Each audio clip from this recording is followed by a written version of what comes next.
علیکم ورحمۃ اللہ وبرکاتہ۔ معزز ناظرین، جیسا کہ آپ حضرات کو معلوم ہے کہ ہماری رمضان ٹرانسمیشن یکم رمضان سے آخر رمضان تک چلتی ہے سوائے جمعۃ المبارک کی۔ آج بھی کل کی طرح رمضان ٹرانسمیشن کے پلیٹ فارم سے آپ کے سامنے حاضر ہوں، اور آج جو ہمارے مہمان ہیں وہ ہیں حضرت مولانا مفتی محمد سلمان عابد صاحب، جو آپ کے سوالات کے جواب آپ کے سامنے پیش کریں گے، آپ کے مسائل کو قرآن و سنت کی روشنی میں حل کریں گے۔ تو آج میں اپنے مہمان کی جانب آپ کو لے کر چلتا ہوں حضرت مولانا مفتی محمد سلمان عابد صاحب کی طرف۔ السلام علیکم ورحمۃ اللہ وبرکاتہ۔ وعلیکم السلام ورحمۃ اللہ وبرکاتہ۔ کیا حال ہے مفتی صاحب، ٹھیک ہیں؟ اللہ کا شکر ہے، سب خیر و عافیت ہے؟ دعائیں آپ کی۔ صحت طبیعت ٹھیک ہے؟ جی بالکل ٹھیک ہے، ماشاء اللہ۔ رمضان کیسا جا رہا ہے؟ بہت اچھا الحمدللہ۔ الحمدللہ الحمدللہ۔ اچھا مفتی صاحب، ناظرین کی طرف سے جو ہمارا سوال ہے وہ یہ ہے کہ سجدہ صاحب کن صورتوں میں واجب ہوتا ہے؟ بسم اللہ الرحمن الرحیم۔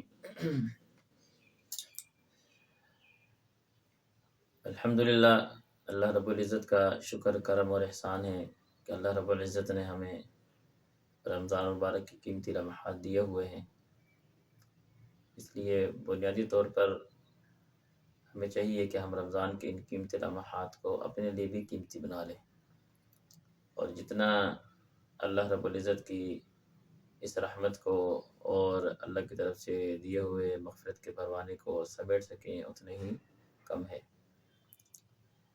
میں ان تمام احباب کا، بزم کے جو اراکین ہیں یا یہ ٹیم کے جو ساتھی ہیں، ماشاءاللہ اس رمضان کے مہینے میں آپ حضرات کے مسائل کو، آپ حضرات کے سوالات کو مختلف مفتیان کرام کے سامنے پیش کر کے ان کے سے قرآن حدیث کی روشنی میں ان کے درست جوابات اور درست رہنمائی آپ تک پہنچاتے ہیں۔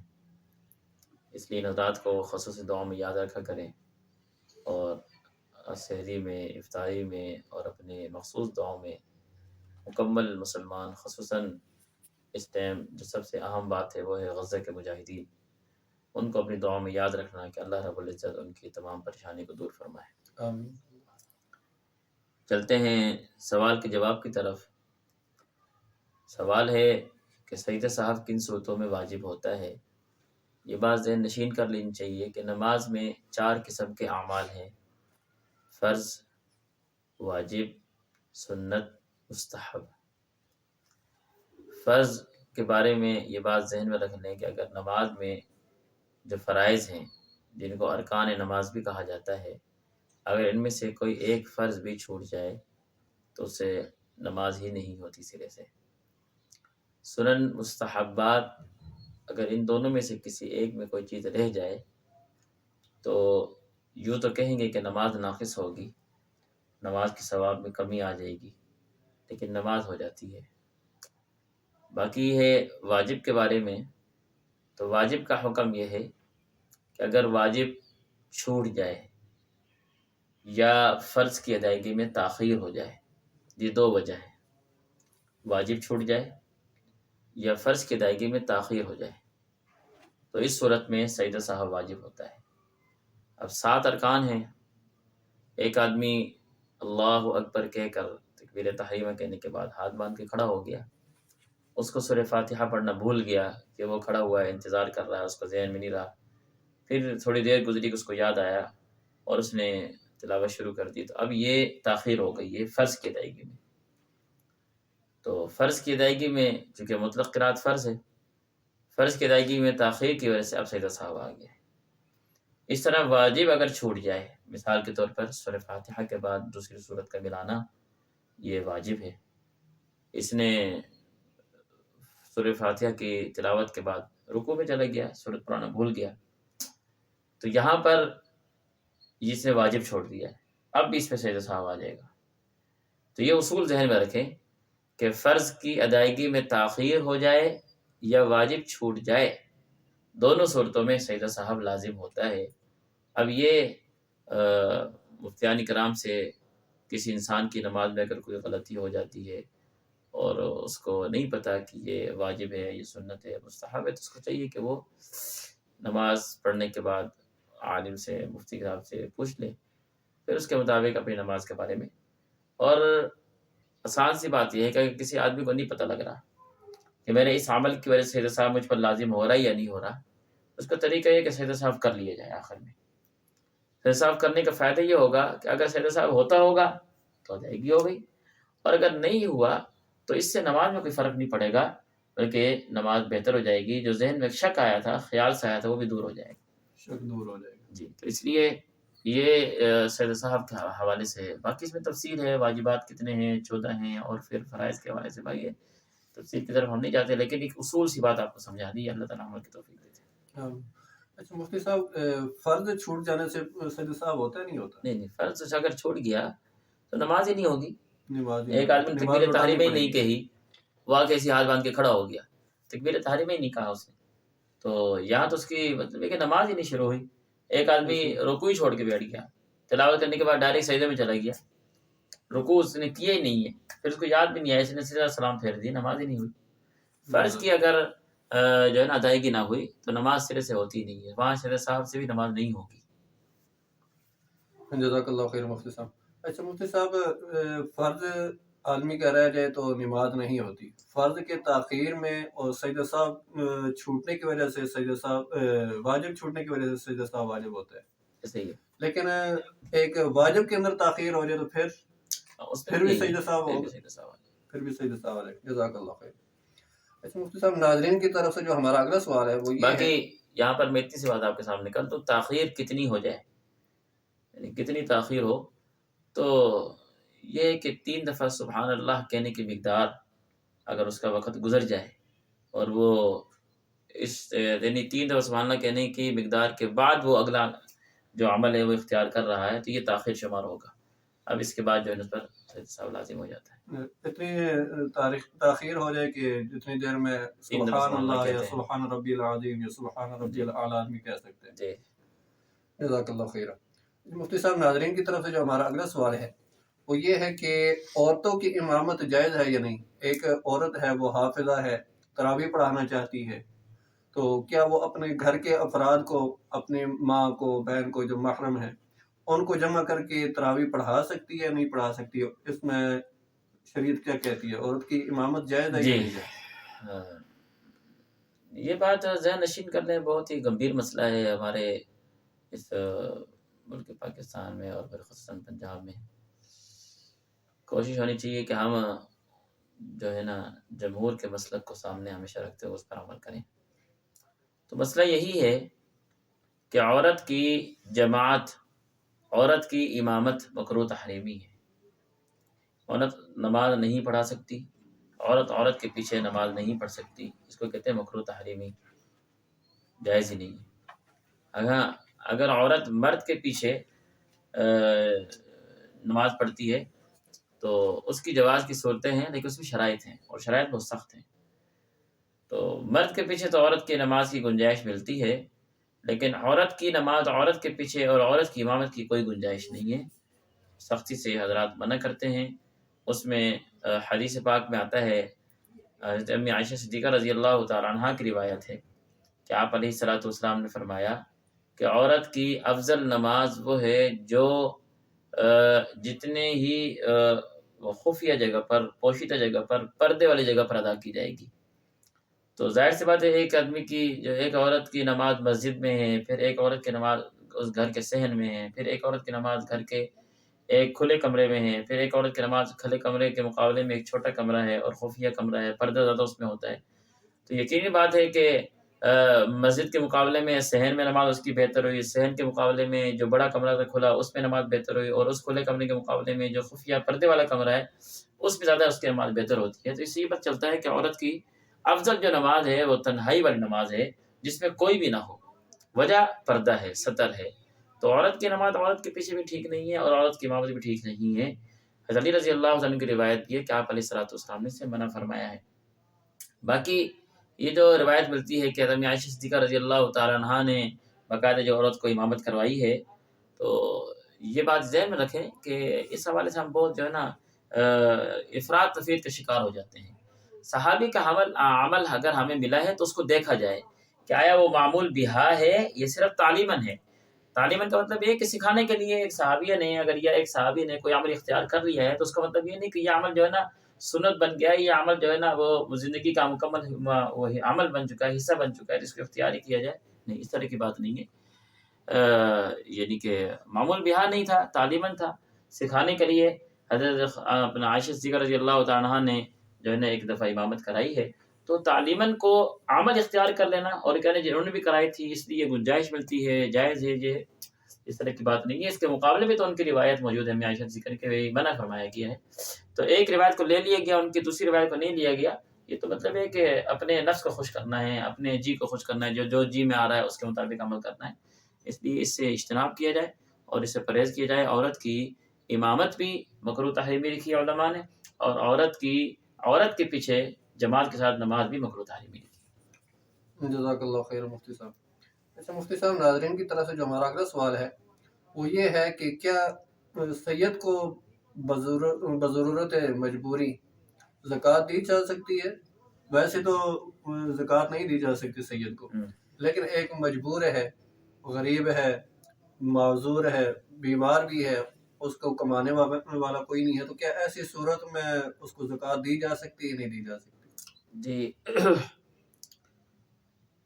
یہ بات ذہن میں رکھیں کہ زکوٰۃ کا مفہوم سمجھیں. زکوٰۃ کہتے کسے ہیں؟ زکوٰۃ کو لوگوں کی مال و دولت کا میل کچیل کہا گیا ہے. تو ظاہر سی بات ہے سید کی نسبت تو آپ علیہ الصلوۃ والسلام کے ساتھ ہے. تو ذرا خود ہی سوچ لیا جائے کہ بھی جس چیز کی نسبت آپ علیہ الصلوۃ والسلام کے ساتھ ہو اس کو میل کچیل دینا کیسے ٹھیک ہوگا؟ ایک بات. دوسری بات یہ ہے کہ منع کیا گیا ہے کہ سید کو زکوٰۃ نہیں دی جا سکتی، چاہے کوئی بھی صورت ہو، زکوٰۃ نہیں دے سکتے اس کو، کیسی بھی مجبوری ہو. کیسی بھی مجبوری ہو. اگر اس کے ساتھ آپ نے مدد کرنی ہے، کوئی تعاون کرنا ہے تو اور صورتیں تھوڑی ہیں. صدقات نفلی ہیں وہ دے دیں، عطیات ہیں ویسے تعاون کریں اس کے ساتھ. زکوٰۃ کے معاملے میں ہی آ کر ہم کیوں تلاش کرتے ہیں کہ جی یہ بڑا ہی گمبھیر مسئلہ ہے کہ محلے میں گاؤں میں ایک بڑھیا ہے، وہ بڑی ضرورت مند ہے، اس کو کمانے والا کوئی نہیں، اسی کو ہی زکوٰۃ دینی ہے. ذرا دیکھا جائے کہ اس کی اپنی مالی حیثیت کیا ہے. اس کے پاس سونا ہے، اس کے پاس پلاٹ ہے، اس کے بعد اتنی رقم جو ہے نا لوگوں کی اس چندے سے جمع ہو چکی ہے کہ وہ خود صاحب نصاب بن گئی ہے. آپ نے اسی کو زکوٰۃ دینی ہے. یہ بڑا مسئلہ ہے کہ لوگ سوال پوچھتے ہیں کہ یہ ضرورت مند ہے اس کو زکوٰۃ دیتے ہیں، اس کے کمانے والا کوئی نہیں ہے، یا ایک آدمی کمانے والا ہے لیکن اس کی اتنی ضرورت ہے، قرضہ بہت ہے، اس کی جو ہے نا وہ اس کی مہینے کی جو آمدن ہے وہ مہینے میں ختم ہو جاتی ہے، بچتی نہیں ہے، اس کو زکوٰۃ دے دیں. بار بار سمجھانے کے وجود پھر بھی کہتے نہیں زکوٰۃ کی صورت تو کوئی نکلتی ہے نا. اور بھائی زکوٰۃ کی صورت تب نکلتی ہے جب اس کی اپنی مالی حیثیت یہ نہ ہو کہ وہ صاحب نصاب ہے. اب ایک آدمی کے پاس 4-5 مرلے کا بھی اگر پلاٹ موجود ہے، 4-5 مرلے کی قیمت تو بہت زیادہ ہو جائے گی. 1,55,000 سے 60,000 کے درمیان زکوٰۃ کا نصاب بنتا ہے. یعنی یہ 52.5 تولہ چاندی کی قیمت بن رہی ہے آج کے دور میں. اتنی قیمت کو پہلے دیکھا جائے نا کہ ایک آدمی اتنی قیمت کا مالک ہے یا نہیں، چاہے وہ کس صورت سے مالک بن رہا ہے. ہاں یہ بات الگ ہے کہ اگر اس کے پر اتنی مالیت موجود بھی ہے لیکن اس کے پاس قرضہ ہے، اگر وہ قرضہ نکالنے پیچھے نصاب کی قیمت کم ہو جاتی ہے، آپ زکوٰۃ نہیں دے سکتے تو زکوٰۃ دے سکتے ہیں. خیر یہ بات درمیان آ گئی ہے، لیکن کہنے کا مقصد یہ ہے کہ ہمارا اس طرف تو زور ہوتا ہے کہ ضرورت مند. یہ بھی دیکھ لیا جائے کہ وہ ضرورت مند کی حیثیت کیا ہے، اس حیثیت کے مطابق. دنیاوی ضرورت مند، ایک شریعت. اب ایک ہے کہ بھئی اس کے وہ سید ہے، اب ضرورت مند ہو ٹکا رہے اپنی جگہ پر ہے، لیکن سید آ گیا، منع آ گیا، تو اب اس کو زکوٰۃ نہیں دینی چاہیے کسی صورت. جزاک اللہ خیر مفتی صاحب. اچھا مفتی صاحب، ناظرین کی طرف سے جو ہمارا اگلا سوال ہے وہ یہ ہے کہ ابھی گندم کا سیزن چل رہا ہے، ابھی ان دنوں میں گندم پکے گی تو پھر اس کی تھریشر لگے گی. گندم کے سیزن میں بہت سا آدمی خرید کر گودام میں رکھ لے اور دسمبر کے مہینے میں جب بالکل جو ہے نا ہر چیز بھوسا وغیرہ اس کی ضرورت ہوتی ہے ختم ہو جاتا ہے، تو ایسی صورت میں اس وقت اس کو فروخت کرنا کیا یہ تجارت میں آتا ہے یا یہ ذخیرہ اندوزی میں آتا ہے؟ جی شرعی رہنمائی فرما دیں. ذخیرہ اندوزی یہ بڑا ہی سب سے بڑا مسئلہ ہے، گمبھیر مسئلہ ہے ہمارے اس ملک کا. اللہ تعالیٰ اس کو حل فرما دے. ذخیرہ اندوزی کے حوالے سے اصولی بات سمجھ لیں کہ ایسی جنس یا ایسا مال جس کی مارکیٹ میں ضرورت ہے، لوگوں کو ضرورت ہے، اس وقت اگر کوئی آدمی اس طرح کے مال کو اپنے پاس رکھ کر جمع کر لیتا ہے اور جب لوگوں کی ضرورت ہے اس ٹائم مارکیٹ میں وہ چیز مل بھی نہیں رہی اور یہ آدمی بیچنے کے لیے بھی تیار نہیں، یہ انتظار کر رہا ہے کہ جب اس کی قیمت دگنی تگنی ہو جائے گی پھر مارکیٹ میں لے کر آؤں گا بیچوں گا، اس کو کہتے ہیں ذخیرہ اندوزی۔ اگر یہ والی صورت ہے تو پھر ناجائز ہے۔ اور اگر دوسری صورت ہے کہ ایک آدمی مال لے کر اپنے پاس جمع کر لیتا ہے اور اس مال کی مارکیٹ میں ضرورت بھی اتنی نہیں ہے اور اگر ضرورت ہے تو مارکیٹ میں عام دستیاب بھی ہے، لوگوں کو مل جاتی ہے، اب اس صورت میں یہ ذخیرہ اندوزی میں نہیں آئے گا۔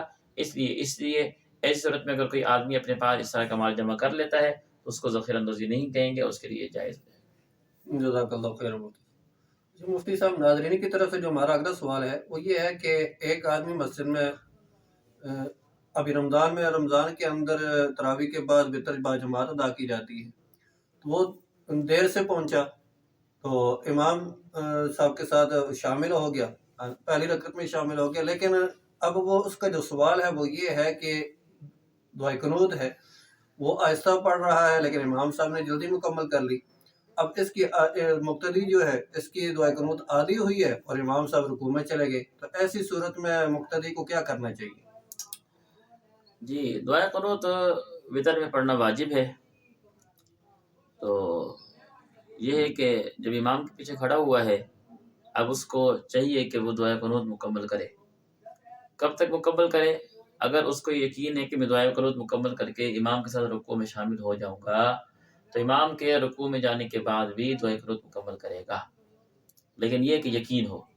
اور اگر اس کو یقین نہیں ہے تو دعائے قنوت جتنی ہوئی تھی وہی وہ چھوڑ کے امام کے ساتھ جماعت میں شامل ہو جائے، اس لیے کہ اب دو چیزیں ہیں، ایک امام کی اقتداء ہے اور ایک اپنی دعائے قنوت مکمل کرنا ہے۔ اقتداء اس کے اوپر لازم ہے، اپنے ذاتی عمل کو چھوڑ دے اور امام کے پیچھے چل پڑے، امام کے ساتھ رکوع میں چلے جائے، اس میں حرج کوئی نہیں ہے۔ اور اس میں علماء نے ایک یہ بھی صورت لکھی ہے، اگر کسی کو دعائے قنوت یاد نہ ہو یا وہ سمجھتا ہے کہ دعائے قنوت میں مجھے دیر لگ جائے گی تو اس کی جگہ پھر اللہم اغفر لی اللہم اغفر لی اللہم اغفر لی پڑھ کر انسان جو ہے اس واجب کی ادائیگی کو پورا کر سکتا ہے اور پھر رکوع میں امام کے ساتھ شامل ہو سکتا ہے۔ جزاک اللہ خیر۔ مفتی صاحب، ناظرین کی طرف سے جو ہمارا اگلا سوال ہے وہ یہ ہے کہ ایک آدمی ہے وہ روزہ نہیں رکھتا، کیا وہ صدقہ فطر دے گا یا نہیں دے گا؟ جی، صدقہ فطر ادا کرنے کے لیے ذہن میں رہے کہ روزہ رکھنا شرط نہیں ہے، روزہ رکھا ہے نہیں رکھا ہے، صدقہ فطر کی ادائیگی ہر صورت میں واجب ہے۔ مثال کے طور پر اب ایک آدمی سفر میں ہے، سفر میں گنجائش ہے، روزہ نہیں رکھ سکتا۔ ایک آدمی بیمار ہے، عذر ہے، چھوٹ دی ہوئی شریعت نے، وہ روزہ نہیں رکھ رہا، تو اب یہ تو نہیں کہ صدقہ فطر نہیں دے گا، ٹھیک ہے۔ یا ایک آدمی جان بوجھ کے روزہ نہیں رکھ رہا ہے، اللہ معاف فرمائے، تو اس کے لیے یہ نہیں کہ یہ صدقہ فطر اپنا دے، اس لیے کہ روزہ نہیں رکھا۔ صدقہ فطر کی ادائیگی کے لیے روزہ شرط نہیں ہے، روزہ رکھا ہے یا نہیں رکھا، صدقہ فطر ہر صورت میں واجب ہے، اس کی ادائیگی کرنی پڑے گی۔ جزاک اللہ خیر۔ مفتی صاحب، ناظرین کی طرف سے جو ہمارا اگلا سوال ہے وہ یہ ہے کہ روزے کی حالت میں خون کا ٹیسٹ کرا سکتے ہیں یا نہیں کرا سکتے؟ جی، روزے کی حالت میں خون کا ٹیسٹ کرانا یا خون دینا، یہ دو سوال ہیں۔ ٹھیک ہے۔ دونوں سوال کے حوالے سے میں تفصیل کر دیتا ہوں۔ روزے کی حالت میں خون کا ٹیسٹ کرانا جائز ہے، کوئی اس میں حرج نہیں ہے، لیکن اس میں یہ بات ذہن میں رہے کہ علماء یہ فرماتے ہیں چاہے وہ خون عطیہ کرنا ہو خون دینا ہو، اس کے بارے میں یہی دونوں کا ایک ہی حکم ہے کہ اگر خون دینا چاہتے ہیں تب بھی جائز ہے اور خون کا ٹیسٹ کرانا چاہتے ہیں تب بھی جائز ہے، لیکن یہ ذہن میں رہے کہ خون دینے سے یا خون کے ٹیسٹ کرانے سے کمزوری نہ ہو۔